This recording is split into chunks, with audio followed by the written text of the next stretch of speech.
Salam Planter Indonesia. Assalamualaikum warahmatullahi wabarakatuh. Di malam hari yang berbahagia ini, izinkan The Brondol menjelaskan kembali lagi berkaitan dengan bibit yang konsep dasarnya adalah nangudzubillah. Ini adalah bibit yang sangat bohong sekali. Laboratorium Malaysia ini bibit kemasannya juga tidak memungkinkan, dan ini adalah salah satu bibit abal-abal yang dijual di pasaran.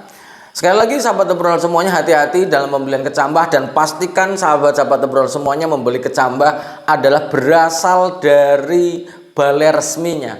Dan pembelian kecambah ini tidak ada dari pintu depan, dari pintu belakang, pintu samping tidak ada. Yang ada dari pintu depan balai resminya. Dan sekedar menambahkan di malam hari yang berbahagia ini bahwa kecambah yang seperti ini, misalnya dari laboratorium Malaysia, tidak semudah kita bisa mendapatkan bibit dari PPKS, Lonsom, Sokvin, ataupun dari balai-balai yang ada di Indonesia. Open mengadakan kecambah dari Malaysia ke Indonesia adalah bukan semudah mendapatkan kecambah itu, karena bahwa bibit yang dari Malaysia hanya bisa bisa didatangkan ke Indonesia oleh dua pihak. Yang pertama adalah pihak perusahaan. Dalam ini misalnya contohnya sebuah perusahaan yang ada di Kalimantan Timur menggunakan bibit Velda, ataupun misalnya M116 ataupun yang dari Velda. Ini mungkin saja, sekali lagi, yang ngambil Malaysia masuk ke Indonesia diambil oleh sebuah perusahaan. Tapi yang kedua adalah bukan perorangan yang biasa saja, namun perorangan yang memiliki sertifikat yang biasanya mengimpor bibit unggul dari luar negeri. Lah pertanyaan kita, maka tidak akan bisa.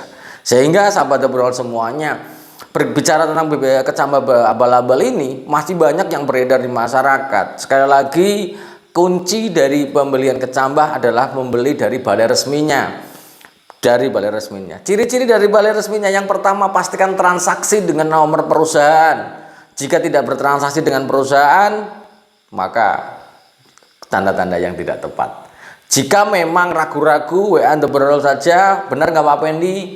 Khususnya DP Sain, yang mengatasnamakan DP Sain, kemudian kok transfer ke rekening pribadi, silahkan WA ke saya. Ataupun dari perusahaan-perusahaan lain biasanya tidak akan pernah menggunakan rekening bagian pemasarannya. Jika memang harus menggunakan rekening bagian pemasarannya, berarti ada satu faktor X yang sedang terjadi. Maka pastikan membeli atau bertransaksi dengan bagian pemasaran resminya. Tapi yang pasti secara umum bahwa transaksi adalah menggunakan rekening perusahaan. Kemudian yang kedua, kemasannya. Kalau lihat dari kemasan ini, rata-rata kemasannya adalah 250 sheet atau 250 kecambah. Ini adalah bagian dari ciri-ciri yang palsu. Karena kemasan yang original itu kemasannya adalah dari 100 sampai 150 kecambah per kantongnya. Dan tidak ada yang ketiga, tidak ada pembelian kecambah bersertifikat dengan harga per kantong, itu tidak ada. Oh, ini Pak Pendi saya beli per kantong 400.000, berarti palsu. Pak Pendi saya beli per kotak, oh palsu. Jelas, per kotak jelas palsu, per kantong jelas palsu. Karena pembelian kecambah bersertifikat adalah harganya adalah per kecambahnya berapa. Itu. Dan ciri-ciri yang selanjutnya adalah ini. Dan keempat ini ya. Ketika ada sahabat The Brondol memasarkan bibit-bibit kecambah bersertifikat, tanyai varietasnya apa. Itu. Dan biasanya kalau misalnya nih, kecuali Pendi sudah beli dari PPKS sejumlah 500 kecambah resmi, maka tanyakan dulu kepada Pendi faktur pembeliannya mana dan kemasan yang datang mana, sehingga memang benar-benar Pendi beli dari OPPKS yang kemudian ketika teman mau membeli bahwa dia juga berhak mendapatkan informasi berkaitan dengan dokumen dari pembelian kecambah. Seperti itu. Jadi harus benar-benar hati-hati. Jangan percaya siapapun. Sekali lagi, jangan percaya siapapun, harus dicek secara dokumen-dokumen terhadap pembelian kecambahnya. Kemudian yang kedua, yang keenam kali ya ini, dan pembelian kecambah bersertifikat tidak pernah COD. Sekali lagi, tidak pernah COD. Kalau ada yang menawarkan kecambah bersertifikat, oh saya punya kecambah bersertifikat dari mana? Dari misalnya saya tinggal di Bagan Batu, tinggal di Bagan Batu. Nanti gini aja Mas, nanti bayar di tempat saja. Oh berarti Pendi sudah ngapusi ini. Saya Pendi itu udah bohong banget itu. Karena kecambah bersertifikat tidak pernah menjual dengan sistem COD. Sistemnya adalah transaksi dulu, baik dari harga kecambahnya berapa, kemudian ongkos pengirimannya berapa. Karena pengiriman bukan, kadang-kadang kalau lewat pesawat juga ada biaya karantinanya berapa. Ini yang harus kita pahami. Sehingga hati-hati banget sahabat The Brondol, karena yang apa namanya yang bertanya ini salah satu sahabat The Brondol yang ditawari kecambah ini tuh untung Pak Pendi. Saya mau beli 250 kecambah dari Malaysia. Ini katanya dari Malaysia, ini Malaysia sampai rumah saya di Malaysia. Ini kecambah abang-abang, cambah bohong. Nah ini.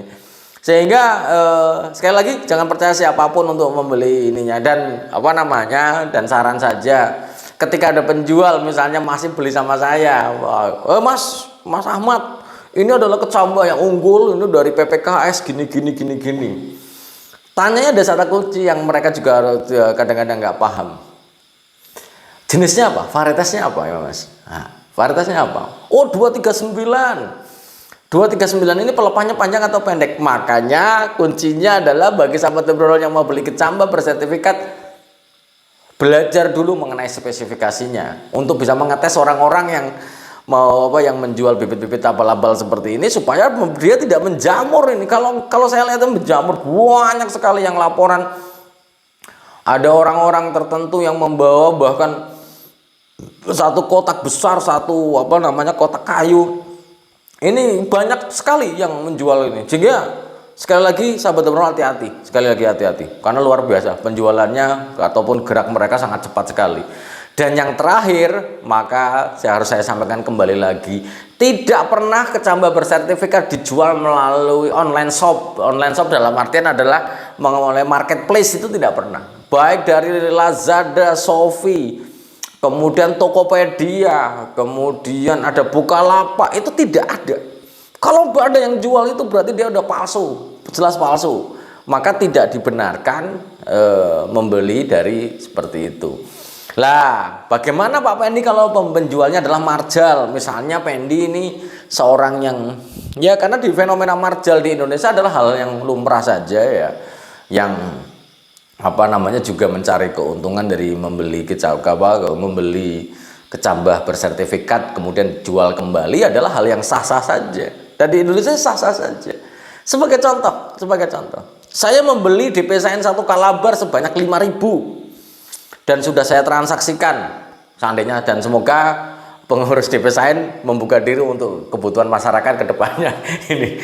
Dan misalnya saya beli DPSN 1 Kalabar sebanyak 5.000. Lah, ketika sebanyak 5.000 ini saya beli, maka pastikan jika Anda mau membeli kecambah dari saya, tanyakan dokumennya mana ini. Dokumennya ini, dan kalau Anda harus belajar dulu yang asli kayak apa sih dokumennya, seperti itu. Kalau tidak tahu, tanya saya, WA saya saja, Pak Pendi asli atau enggak. Nah, ini yang paling penting. Pak Pendi, tapi marjal ini kan menambah biaya. Oh ya wajar saja. Ketika mereka sudah berinvestasi, misalnya dia memberi 5.000, kemudian menjual sama Mas Ahmad menjadi melalui kecambah yang misalnya 8.800 dijual 9.500, ya hal-hal yang lumrah saja. Kalau bagi saya sih lumrah aja, namanya hukum jual beli. Sehingga kalau tidak pengen seperti itu ya beli aja di beli di balai resminya, seperti itu. Namun sekali lagi pilih-pilih marjalnya, pastikan marjal yang yang orang yang mau membeli atau yang menjual kembali, pastikan yang sudah dikenal oleh kita. Artinya cari di grup Facebook, kalau memang dia memang sering berkonsultasi ataupun menampilkan di Facebook, di beberapa grup-grup Facebook, pastikan dulu terverifikasi enggak, bisa diyakini enggak, seperti itu. Kalau enggak tahu ya tanya saya, biar nanti saya telusuri benar enggak orangnya ini menjual bibit dari kecambah yang bersertifikat. Mungkin itu saja dulu yang dapat saya sampaikan pada kesempatan di malam hari ini, dan saya sangat sedih sekali masih melihat bibit kecil ini. Dan sekali lagi sahabat The Brondol semuanya, hati-hati, karena berinvestasi kelapa sawit salah satu faktor yang menantinya ini. Dan satu lagi nih, sebelum tak tutup, Pak Pendi, bibit kayak gini akan bisa ditanam, benar. Tapi masnya, kalau ini ditanya, bibit ini ditanyai, apakah ada brosurnya? Jawabannya tidak pernah ada brosurnya. Kalau tidak ada brosurnya, jadi gimana kita akan menanamnya? Laboratorium Malaysia ini jenisnya apa? M berapa? M199. Ini kan nggak mungkin. Kalau kita tidak tahu spesifikasinya, kita mau nanam dengan jarak tanam berapa, Mas? Itu yang harus kita pahami. Dan sekali lagi, dengan bibit yang tidak jelas seperti ini, secara ini, dan kita tidak tahu genetik yang terkandung di dalamnya itu apa. Sehingga kalau kita main telan saja dan kita main beli saja, maka ya pasti kita akan amburadul di dalam produksi kita. Mungkin aja dulu, semoga bermanfaat. Dan mohon maaf jika ada kata-kata yang kurang berkenan di hati sahabat Brondol. Sekali lagi masih di hari yang fitri, mohon maaf lahir dan batin, dan semoga Allah memberikan kesehatan dan kebahagiaan tanpa syarat bagi kita semuanya. Dan salam planter Indonesia. Assalamualaikum warahmatullahi wabarakatuh.